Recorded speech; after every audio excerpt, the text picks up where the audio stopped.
I'm Nick Malawskey with PennLive, and this video is going to run through a quick history of Harrisburg's skyline.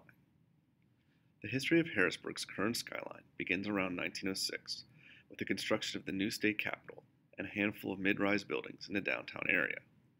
Prior to this, the vertical scale of the city was, with the exception of church spires, generally limited to 1 to 3 stories tall.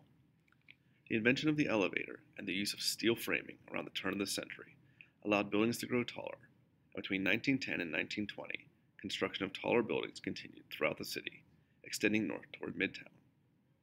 Between 1920 and 1930, the city saw what could be described as perhaps its first boom in mid and high-rise construction, with the construction of the state capitol office buildings, the Payne Shoemaker building on 3rd Street, and what would become the Verizon building downtown.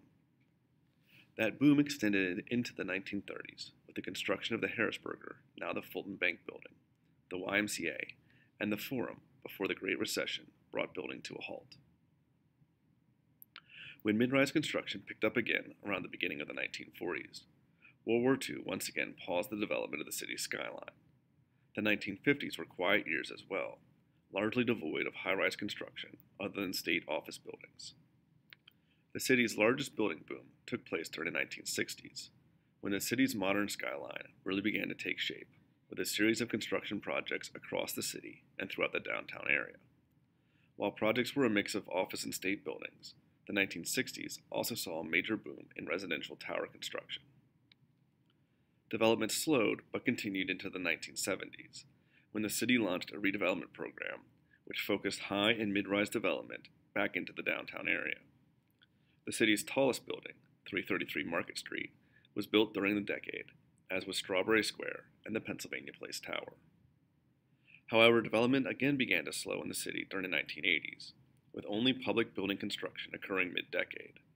Aside from the war years, the 1980s marked one of the lowest points for the development of the city's modern skyline. But by 1990, the development of the city was once again booming.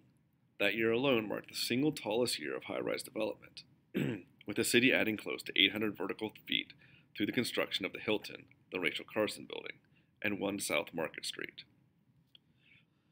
While the turn of the 21st century was marked by another lull, a series of construction projects, including Market Square Plaza, Harrisburg University, and the Harrisburg Hospital campus, rounded out the modern skyline by the end of the decade, before Harrisburg's financial crisis and the Great Recession brought high-rise construction to a near halt in the city.